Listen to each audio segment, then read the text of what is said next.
Live from the Washington, D.C. area, it's the Inside Scoop. All the news that our viewers want to know.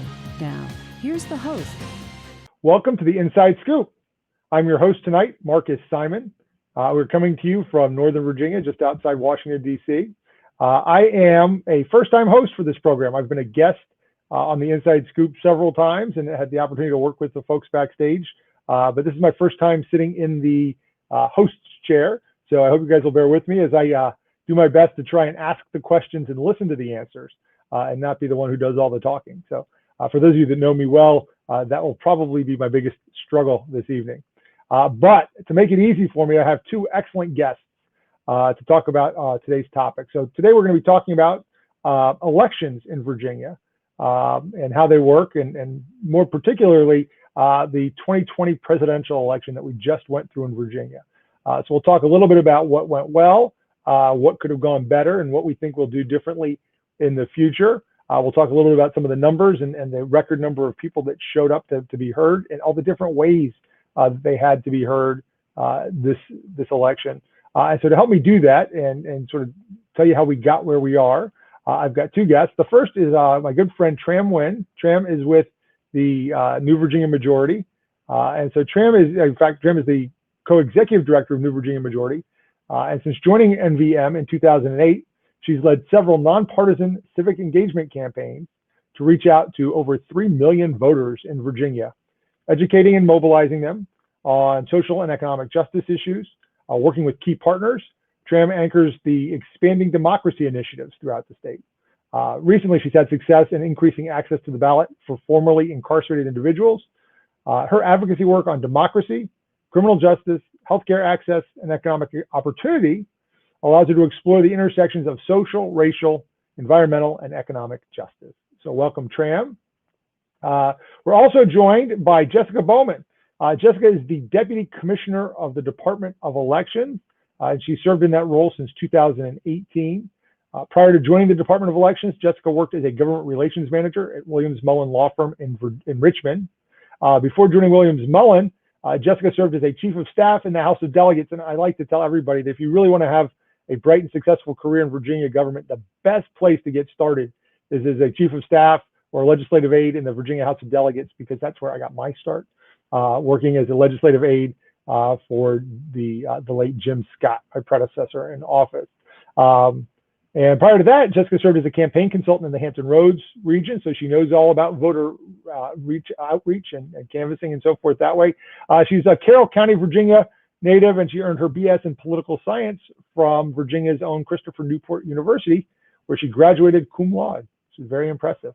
My daughter is looking at Christopher Newport, so maybe you can give her some pointers on that. So welcome, Tram and Jessica. Great to have you. You guys are both muted, so I guess we'll wait until you're ready to talk. Let me go ahead and start with Jessica for just a second and talk about some of the stats that we saw. So this is going to be airing a little bit later, but tell us about what the turnout was like in Virginia for the presidential election. Did we set the same records that we saw set on a nationwide basis, and how does it compare to previous years? Sure. So thank you for having me today. We really did set a record as far as raw vote total. So not that turnout percentage, but actually how many Virginians voted, which right now it's about 4.3 million. Of course, absentee ballots are still being processed and provisional ballots are still being looked at as of today, which is Sunday. But 4.3 million, which is around 72% of all registered Virginians. So not a turnout record. In modern times, the turnout record was held in 1992, but that was only over 2 million votes. So to think that we're now, in the low 70s with over 4 million votes is pretty extraordinary. So I don't know about you guys, but if you and Tram have been watching as much MSNBC and Steve Karnacki as I have, there's all kinds of ways to measure percentages. So are these percentages of registered voters or eligible voters, or when you say 70%, what is that the percentage of? So that is the percentage of registered voters in Virginia. So not overall population. So that's not compared, of course, to the 8 million that makes up all Virginian. But we currently have about 5.9 registered voters in Virginia. So that's what that percentage is based on. Very good. And then what percentage of our vote turned out this year to be vote by mail? So it was really extraordinary. We had 2.8 million people vote before Election Day, either by mail or in person early. But we never expected that number, especially for the in-person, which was about 1.8 million of the 2 million. So about 1.8 early in person, and then about 1 million absentee ballots. So you make a really important point. I guess we need to distinguish between absentee voting. There's vote by mail absentee, where you get something mailed to your house and you put it either in the mailbox or drop it off in a drop box. I guess there are a bunch of different ways to vote. Tram, do you want to tell us a little bit about the different ways that voters had to vote this year? I guess there's sort of 3 big buckets of ways that people could vote. Tram, can you hear us? All right, Jessica, why don't you tell us about the 3 big ways that people could vote? So people did have more options than ever before to vote. So you could request an absentee ballot and it be mailed to your house, and you return it either via USPS or drop it off in a drop box or at your registrar's office. You could go vote early in person, which started September 18th. Which seems like 2 years ago at this point. And then you could actually go to your poll on Election Day. There was a lot of misinformation going around about how we were closing polls, or polls wasn't going to be open, but they all were, 6 a.m. to 7 p.m. Like usual. So, voting had never been easier for Virginians. Got it. And that was on purpose, right? That took some effort. So let me see if our next guest can hear. Tram, are you able to hear us now?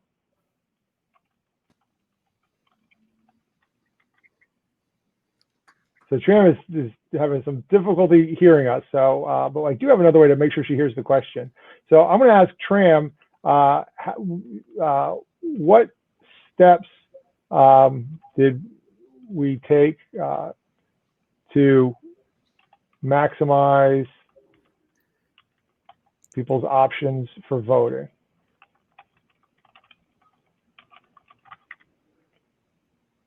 So we'll see if she sees the question. She can go ahead and answer. Go ahead, Tram. So for years, we have been working with a lot of advocates across the Commonwealth and with legislators, including you, Delegate Simon, to ensure that we made voting easier. So everything that Jessica mentioned, all the voting changes that were in place for this November were long coming even before COVID hit.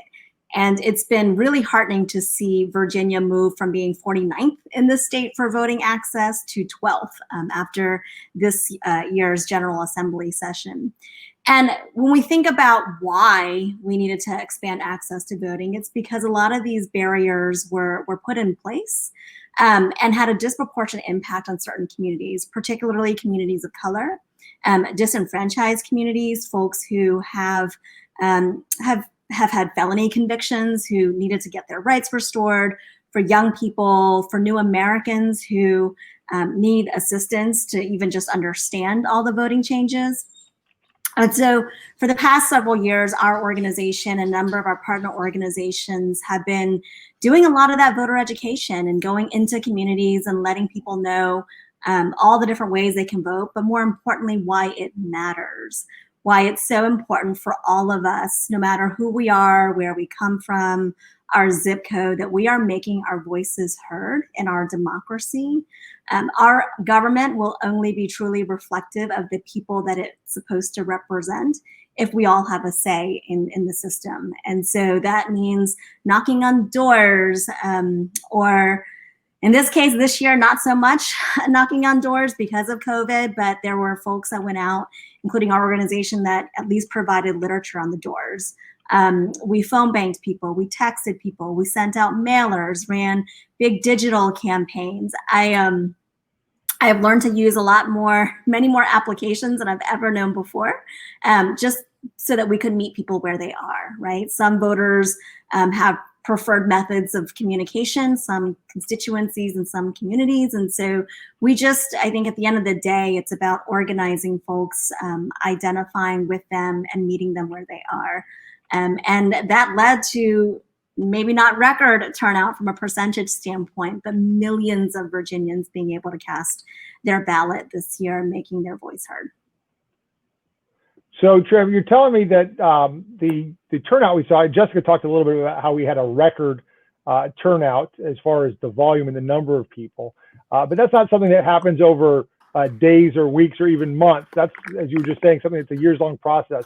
Tell us a little bit about what you did to turn someone who's a non-voter into a voter, and particularly these people that got their rights restored under the McAuliffe administration.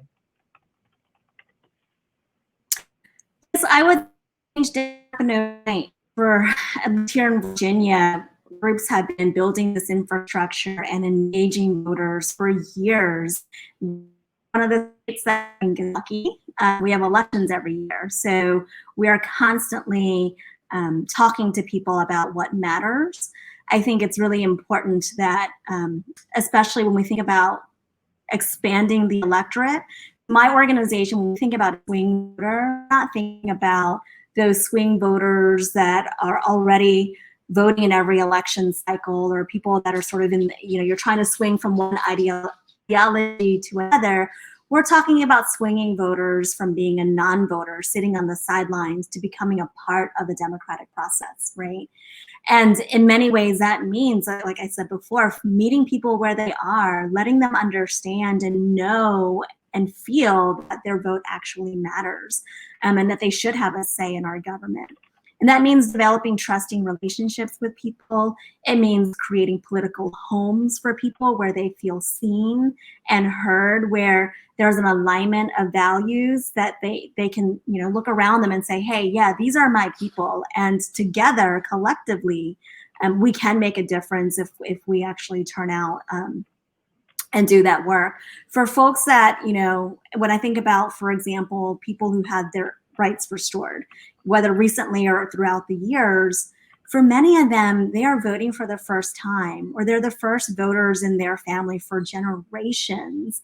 And it's easy to sort of dismiss and say, these folks haven't participated in the political process before. There's a lot more engagement that you have to do with them. And that's true. You have to have more authentic engagement and more relationship building. And that's why we do the work that we do, right? We organize year round. We look at the tremendous turnout that happened in other southern states this election cycle, like Georgia, for example. And that change also didn't happen overnight. That work happened because of years and years and years of community organizers and advocates doing the work on the ground and building authentic relationships with the communities and the people that they're trying to engage. And again, just showing people that they matter. And so, Tram, one more question for you before we bounce back to Jessica. Tell me about some of the reasons that you find that people don't vote that you think might surprise some of our viewers. I know I did a roundtable with you. So in 2016, when Governor McAuliffe signed his executive order and restored the voting rights for hundreds of thousands of Virginians across the Commonwealth, we were all so excited about it. I remember standing on the Capitol steps and watching the governor sign that executive order and frankly crying tears of joy. And when we went out into the communities and informed people, right? Hey, the governor just restored your right to vote. You can register now, like it's important and all of that stuff. First of all, folks didn't really believe us. And so we had to carry around the newspaper articles that actually proved that their rights had been restored. And, once we registered folks to vote, as it came around to election day, when we were helping people make their plan to vote, like what time are you going to go to the vote to the polling place? Are you going to vote early? Do you have your IDs? It actually came to light that a lot of folks started to just say, well, we're really excited about voting, but we've never done this before, and scared what to expect. And so when you stop and pause and think about it, it's true. If you've never voted before and you don't know what to expect, you show whole it's first process of what happens, what questions you might be asked, what IDs you need to show, and every single step of the way, it can be intimidating. I remember my first time to vote after I became a U.S. citizen. I was like, I have no idea what I'm doing, but I want to do it. It was important, and I couldn't wait to do it. So I showed up, and I, just navigated and made my way through. And so for years, what we do also is actually just help people walk through the process. Here's what you need to know to vote absentee, or here's what you need to know to vote in person. And we prepare folks for every single step of the way. We do that in language, we do that in Spanish, we do that in Vietnamese and Korean. We just meet where they are. Great. Yeah, I was really struck at how, again, how folks, just their fear of embarrassment, of not knowing what to do or doing something wrong. If you didn't grow up someplace, my first time voting was with my parents. I mean, when I was a little kid, my parents would bring me with them to vote. So I'd been to a polling place. I'd been inside a booth. I'd help my parents fill out the ballots and stuff. So it was all very easy for me. But if you've never had those experiences, and you're going and you just don't want to, you figure the people there expect you to know what to do and you don't. That can be a barrier to voting. So it's always sort of surprising sometimes what some of the barriers are. Let me jump back over to Jessica for a second. I want to talk to you a little bit about those votes and how we handled that volume of voters. And yet we managed to avoid some of the delays that we've seen and that frustrated so many of us as we were waiting for an answer to this. When is this election going to be over? When are they going to call it? So we talked about the fact that there are 3 different ways for people really to vote this year. You could vote early in person. You could vote early, by mail. Really, sort of a 4th way in between, which is you could get a ballot and then drop it off in person at a drop box, and then you have people showing up in person. How did we stop that? How are we still able to have Virginia called by 11:30 or 12 o'clock on election night, given all the things that we did new this year? Yeah, so it's a great question. I will say election officials across the country sort of warned the public, right? How many times did you hear us say it's going to be election week and not election night? Maybe people didn't take us seriously, but we were serious. Virginia, luckily, was really poised to handle it because we have laws on the books that have actually been there for years that you can pre-process absentee ballots. And that makes sense, right? You wouldn't just start opening envelopes when you have 1 million of them on election day and expect to get through them. So our localities can pre-process absentees as soon as they get them. And so that really set Virginia up to be successful and to get results out to the public in a timely fashion. In Pennsylvania, they can open anything until Election Day. Nevada, I think they had 14 days before Election Day to start that process. And it became a partisan issue, which is really a shame because it's just opening envelopes. I mean, the envelopes are there. So really a shame that administering the election became so partisan in states. But luckily here in the Commonwealth, we were poised to get through all of those absentee envelopes early, which took an extraordinary effort in our general registrar's offices this year. So where does that part of it happen? You mentioned that. I know that we see pictures of Philadelphia and they're in a big gymnasium spread out for COVID to do all this. Who does this pre flattening, opening of envelopes and flattening and of ballots and getting ready for them to get counted in Virginia? Where does that go on? Sure. So there's sort of 2 parts to that process. One is that a registrar will get your ballot back. There's a barcode on that outer envelope, and they'll scan it in, and that way you can see, hey, my ballot's been received. And they'll look at your inner envelope to make sure you signed it, to make sure everything is in order. And then it just goes in a pile. And then the other part of the processing is officers of election that represent both parties come together, open those envelopes, take those ballots out, and put them through a scanner.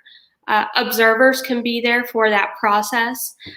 Both chairs of political parties have to be notified that that process is happening. You've heard a lot on the news about, observers wanting in and everything. So in Virginia, it is allowed, and it's a totally bipartisan process throughout. You have to have one member of each party representing each party doing that.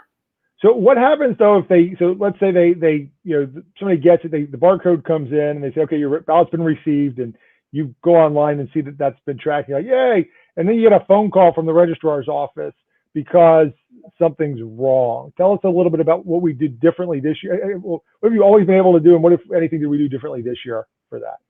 Yeah, so before this year, that was sort of the end of the process, and your vote didn't count because you didn't fill out paperwork. But we knew so many people would be using mail for the first time, especially due to COVID. And we wanted to make sure that people's votes weren't discarded because they couldn't, they forgot to sign an envelope. So the General Assembly in special session passed a law that says a voter could what we call cure their ballot, which means when you get that phone call, you had until Friday, November 6th at noon to remedy that, whether that was, you needed a signature, or maybe you didn't, you put an address wrong or something of that nature.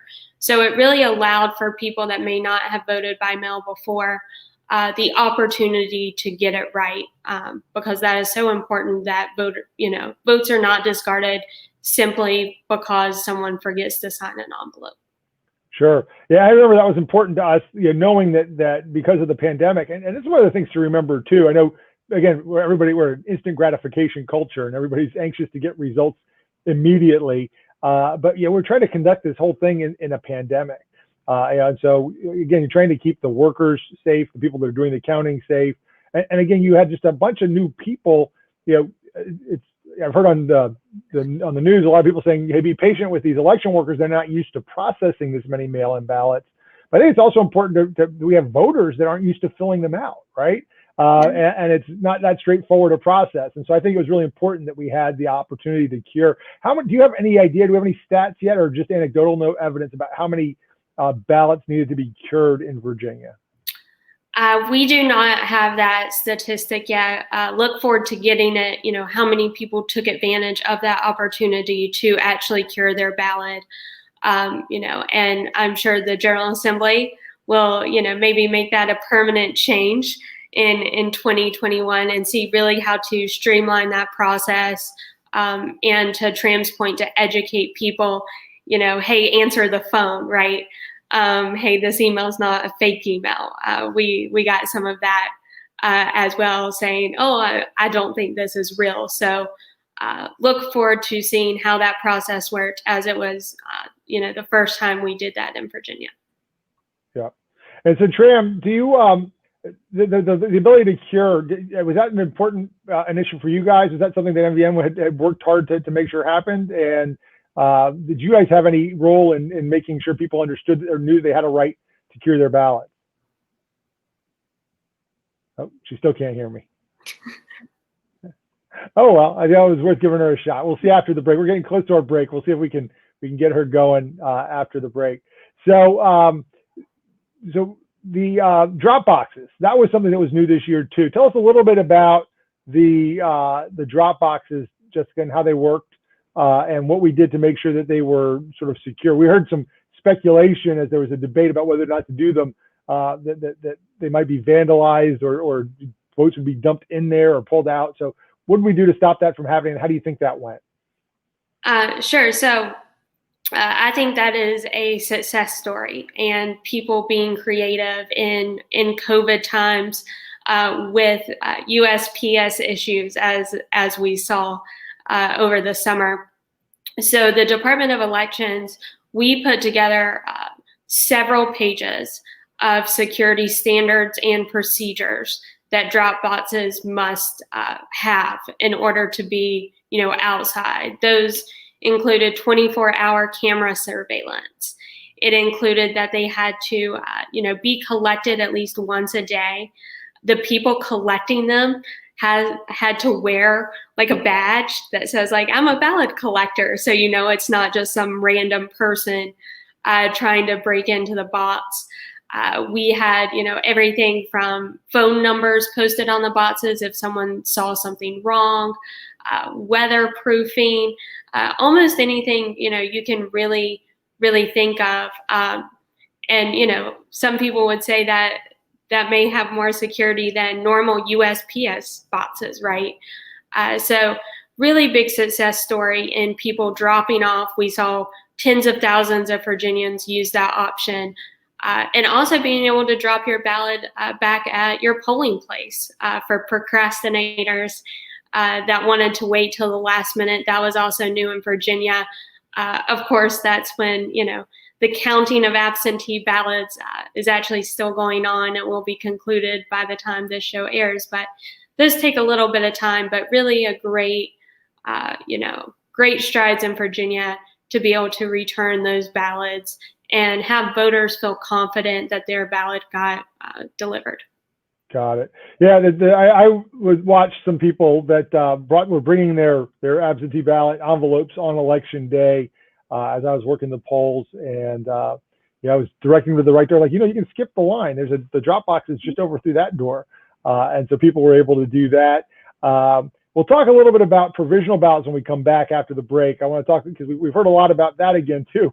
Again, more people paying attention to the difference between mail ballots and provisionals and things like and cured ballots and so forth. So we'll talk about a little bit about those things when we come back with Jessica Bowman and with Tram Nguyen from New Virginia Majority. You are watching Inside Scoop. This is my first time in the host chair. Hopefully we can smooth out some of our technical difficulties during the break, but I am Marcus Simon, member of the House of Delegates, joined by Jessica Bowman with the Department of Elections in Virginia and Tram Nguyen with New Virginia Majority. And so we're going to take a quick break. And like I said, when we come back, we'll talk about provisional ballots. We're going to talk about the canvass that happens afterwards, certification, and what it takes to go from election day to a certified result at the end. And we'll be back in just a minute.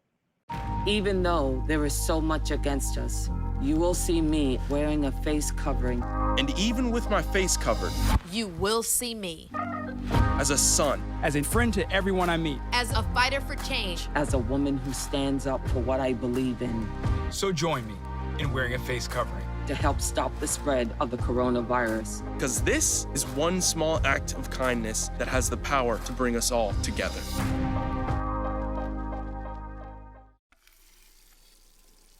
Let me tell you about the toughest guy on earth. He does the work of 2 jobs, but only gets paid for one.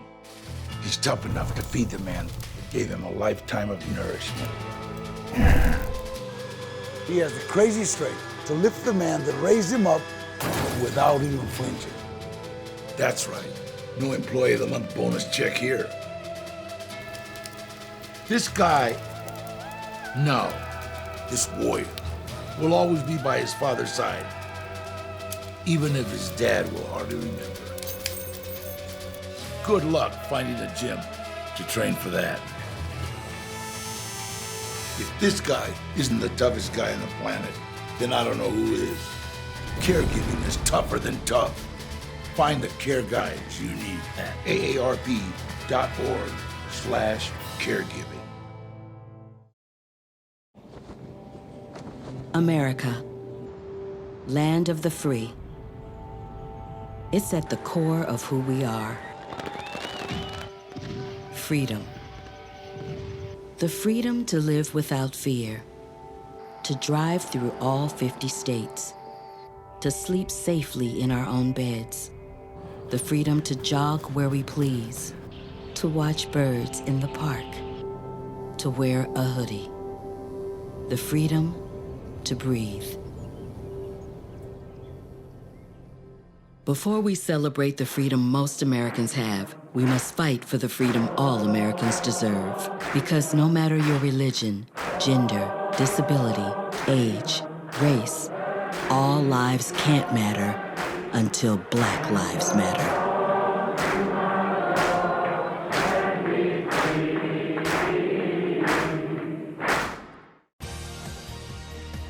We're back to the Inside Scoop. Here again, your host. Welcome back to Inside Scoop. I am your host tonight, Marcus Simon.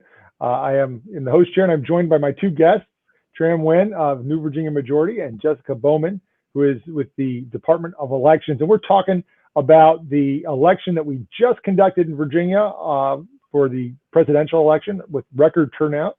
We've heard a little bit about how we built up that record turnout as far as raw numbers are concerned.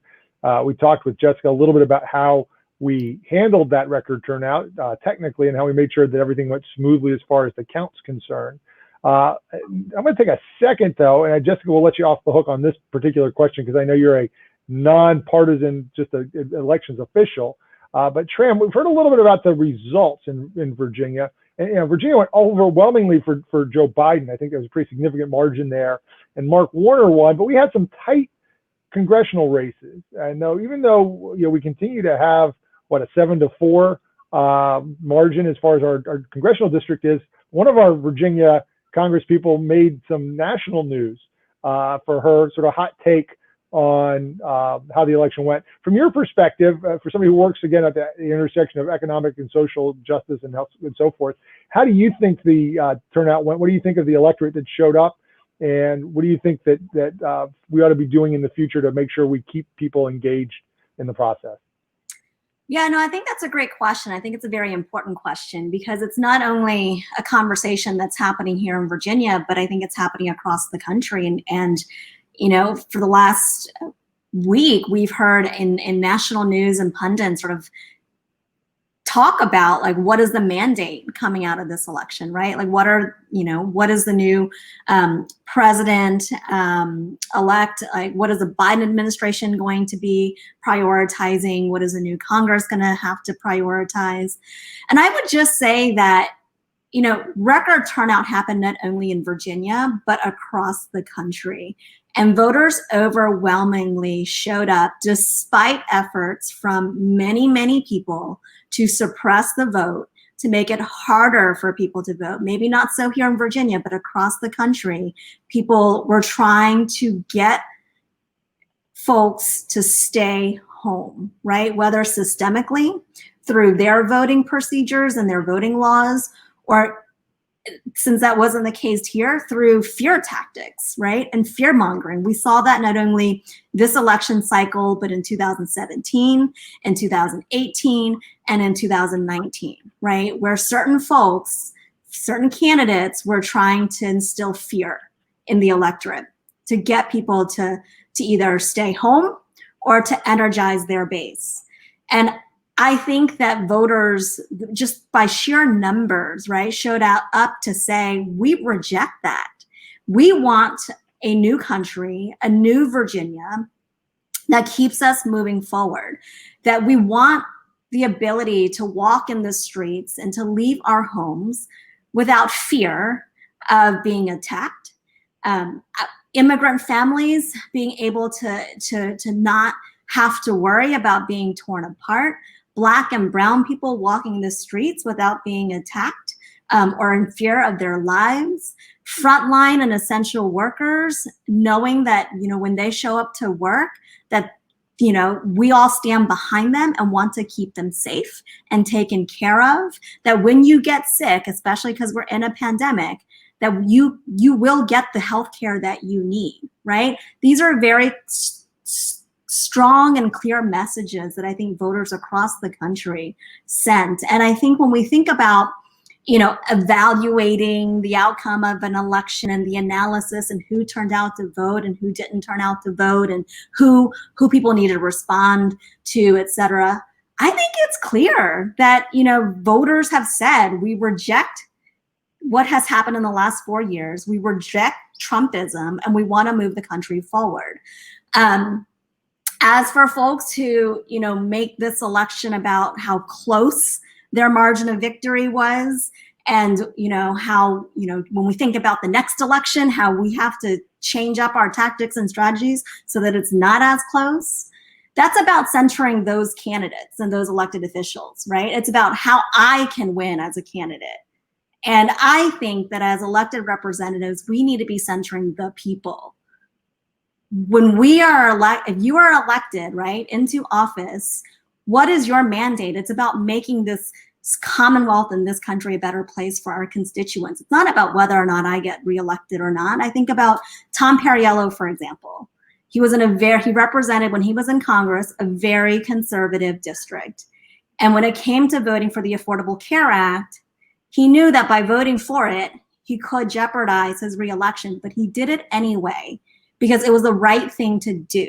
It was about making sure that Virginians and Americans could have access to health care. So it was about putting the people first and less about his reelection. And I think that our elected officials all need to keep that in mind, that when voters have decided what direction they want our Commonwealth and our country to move in, that we need to honor that. And I am very hopeful for the opportunities that are going to exist come January, that we actually can shape a new direction and a new future for this country. But we have work to do. It's not going to be automatic and it's not going to happen overnight. And I look forward to working with our community members and our partner organizations and everybody else to make sure that we make that vision and those opportunities a reality. So for you, it's not quite as simple as, we hear a lot of people speculate who won the election. People like to try to boil it down, right?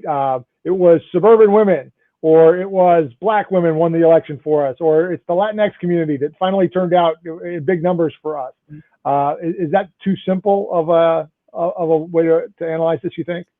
I think it is. I mean, it's because I think it's not any one single constituency, right? And it's not, and it, when we start to try to just narrow it down into a tactic, we are losing the big picture, right? That we are all, we collectively, a multiracial coalition, urban, suburban, rural, across the country and across this Commonwealth, right? We all showed up and said, this is the direction we want to be moving in. And I think when we try to boil it down to just a constituency or just a singular tactic, and we lose sight of that big picture, then it's what is wrong with our politics in general and why the average person is so sick of politics, right? It's so transactional. And this shouldn't be transactional. When we're talking about a representative democracy and what this country stands for, we need to be seeing the humanity in all of us. It can't, we have to be seeing whole people. And it's not knocking on your door just because I need your vote so that I can win, right? It's like, how do we work together? How do we co-govern together? And so, yeah, I think trying to, boil it down to any single strategy, any single demographic, any single tactic is just doing a disservice. Yeah, I agree with you. I think that it's interesting. I mean, obviously we Democrats owe, because I am, owe this victory to a lot of people. And I think that, people say you have to meet their expectations. They expect something. I agree, it's not transactional. I think what they all expect is frankly competence, right? And that we deliver, and that most of the things that we can do, like, addressing the coronavirus in a competent way and trusting the scientists, that helps all those groups. It helps everyone, and even the folks that didn't vote for us. And I think that ultimately that's what people want to see.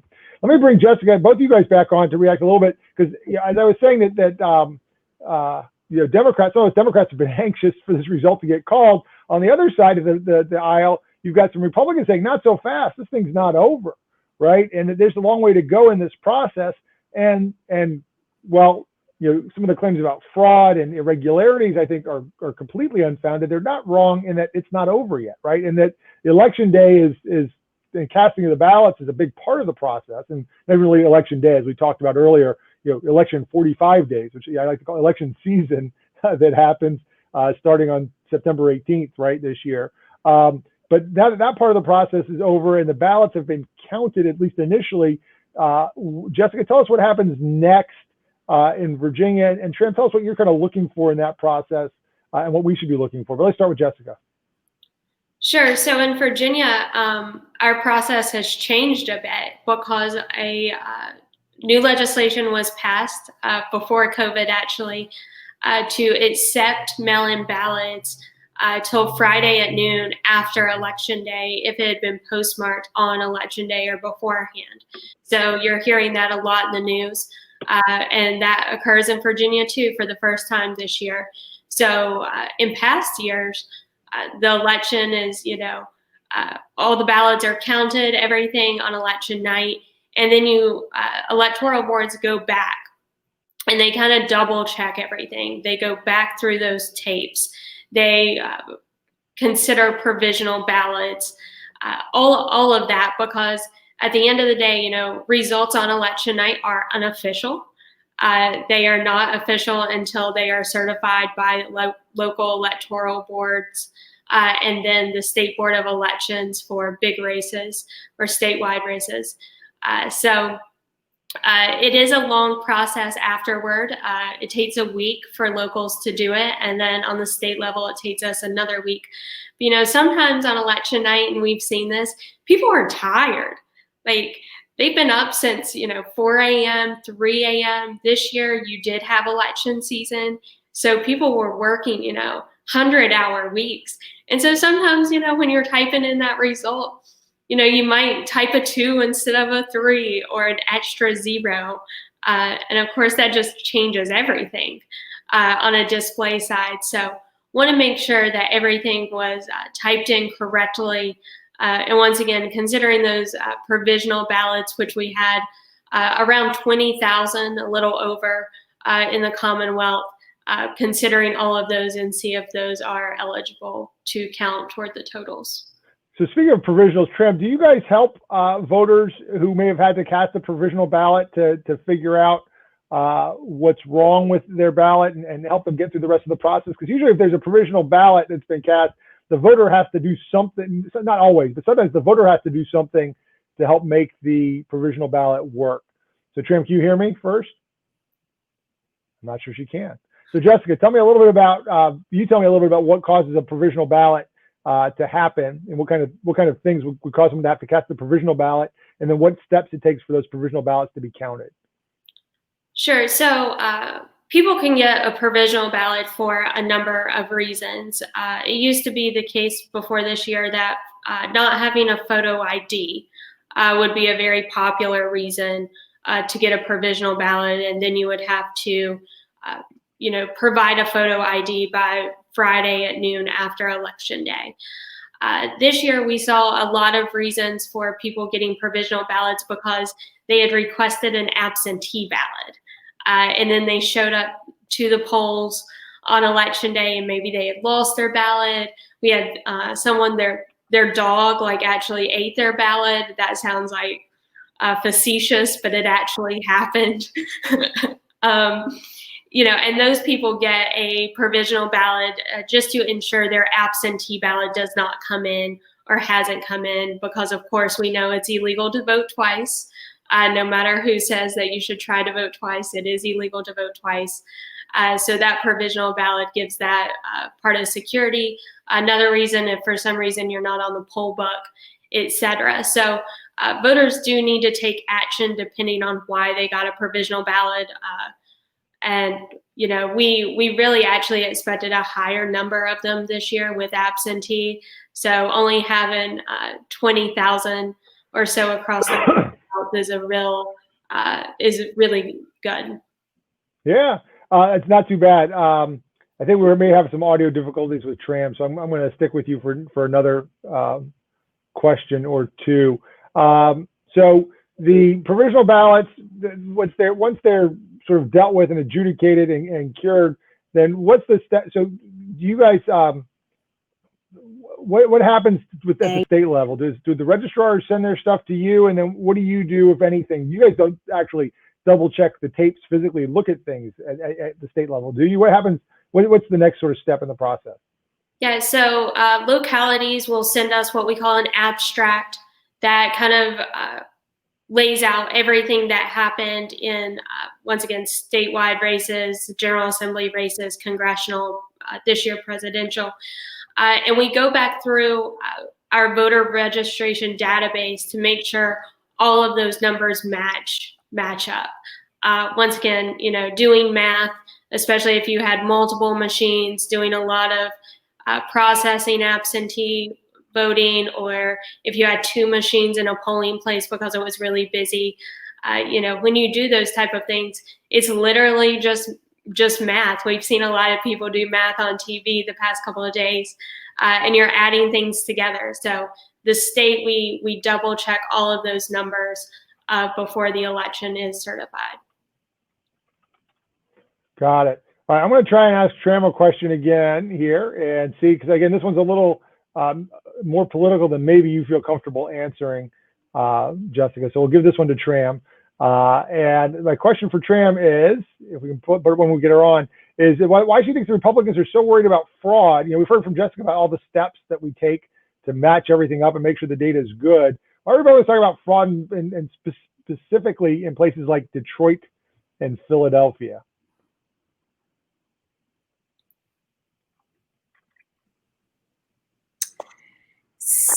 So I think that a lot of folks are trying to drum up this myth that voter fraud is real and that the election has been stolen or will be stolen.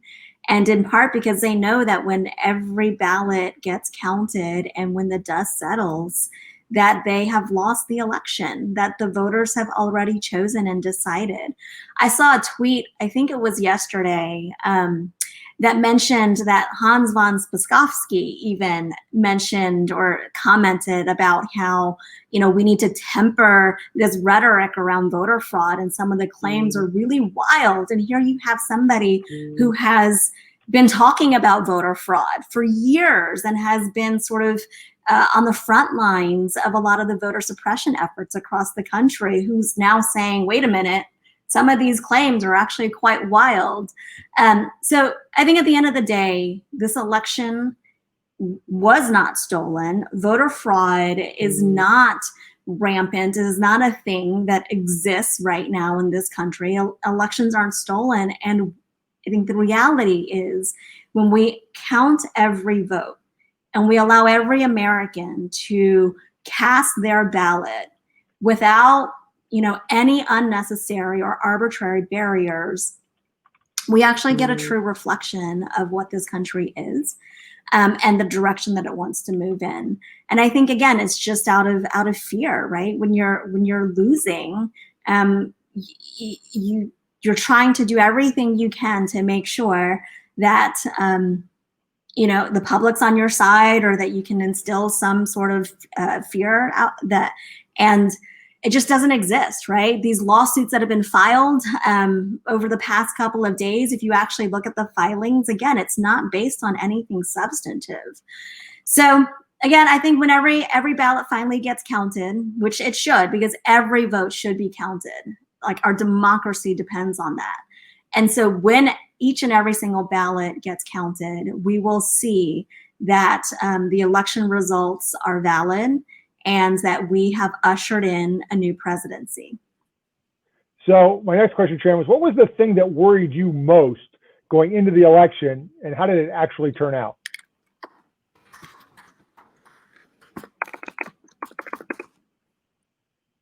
Okay. So I think what worried me most going into this election was all of the stories and reports that we were hearing about the possibility of voter intimidation.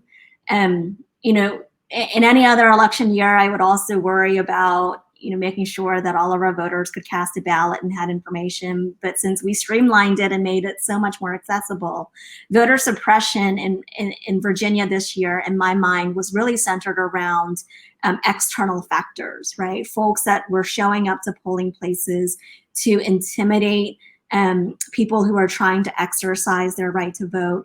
We know that in 2008 and in 2012 and in 2016, when certain types of voters would pull up to their polling location, they would be asked certain questions by, people who had no business asking those questions. I remember an incident with Asian American voters up in Fairfax County, actually, in both 2008, 2012, and in 2006. So actually all 3 elections, where, Asian voters were asked in some places to show their papers, right? Like, do you belong here? And that was not poll workers. Those were folks that were outside of polling locations that were asking these questions. But it was enough to have those voters turn around and go home because they were just so scared. And we saw in the first weekend of early voting here in Fairfax County, folks from the Trump campaign or from his supporters who showed up, and it created an intimidating environment for some people. On election day, our election protection hotline, most of the calls we were getting were from voters who called in and saying, hey, there's somebody outside, carrying a gun. Is that allowed? Is that legal here? Or folks nervously calling saying, hey, we got wind of a Trump train that's going to be circling this polling location. What can we do to stop it? So that was my biggest fear going into the election is, what's going to happen? Are there going to be clashes, and are people going to be barred from voting because of these external factors? Thankfully, these incidents didn't get, they weren't out of control. They weren't wild. Certain isolated incidents were able to be handled locally with the chief election officer and with the registrar. So we had a very smooth election in Virginia by most measures. Great. And so, Jessica, as a administrative person, somebody who administers elections, what was the thing, Jessica, that kept you up at night coming into the election, and how did it turn out? Yeah, so I could, have a laundry list of things that kept me up at night. It may take me till January to catch up on sleep, but I would say the 2 things was one is the unknown.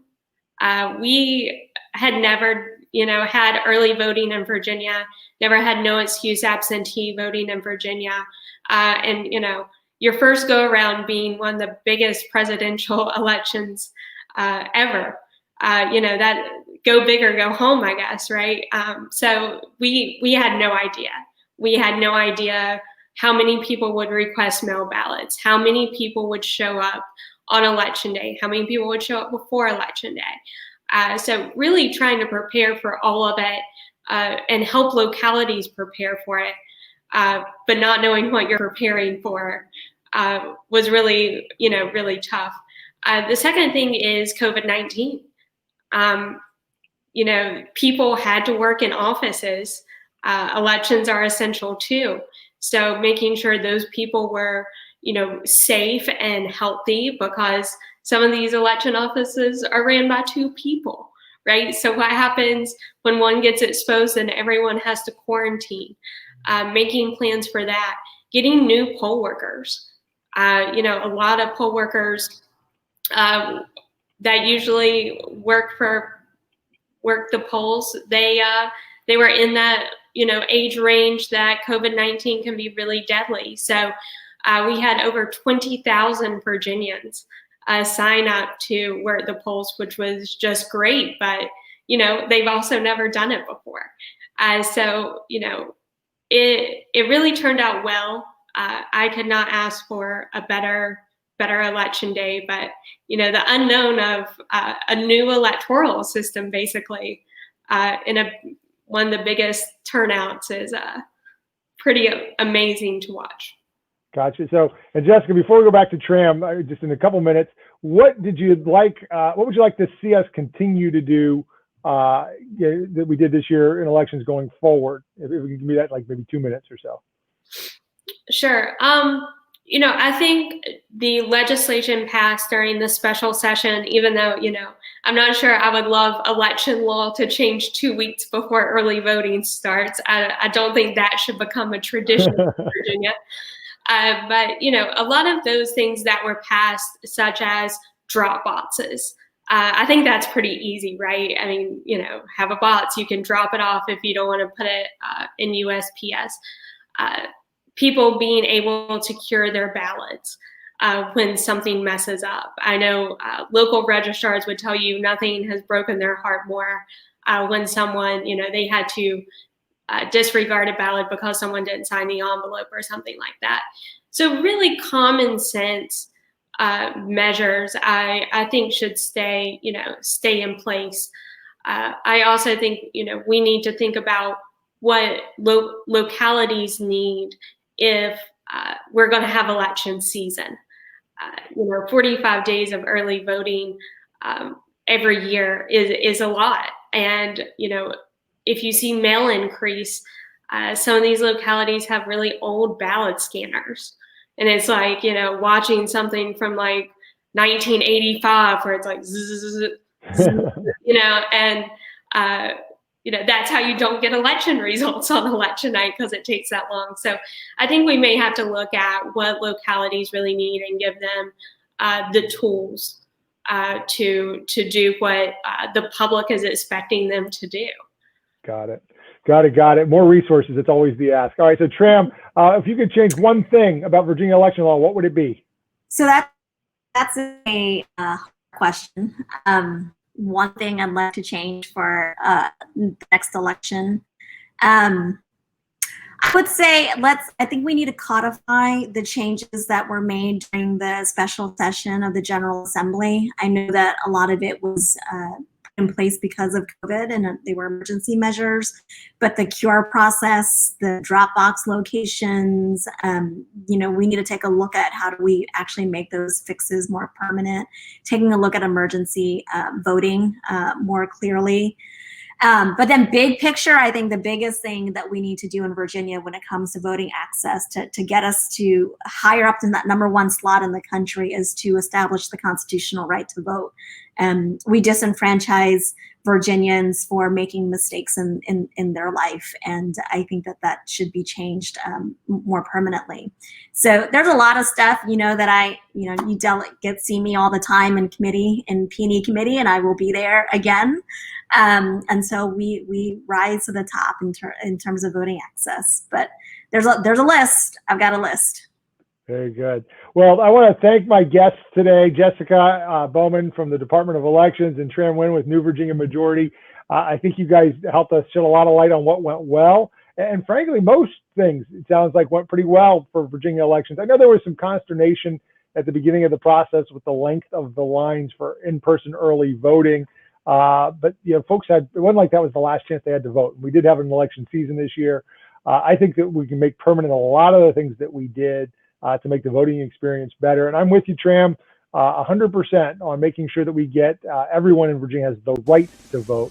I'd love to see record turnout every year, even in the odd years. So thank you guys for joining me. Thank you, viewers, for putting up with my first ever experience here as the host of the Inside Scoop. I will be with you for the rest of the month, and we'll see if I get even better. So thank you for joining us, and we'll see you next time on Inside Scoop.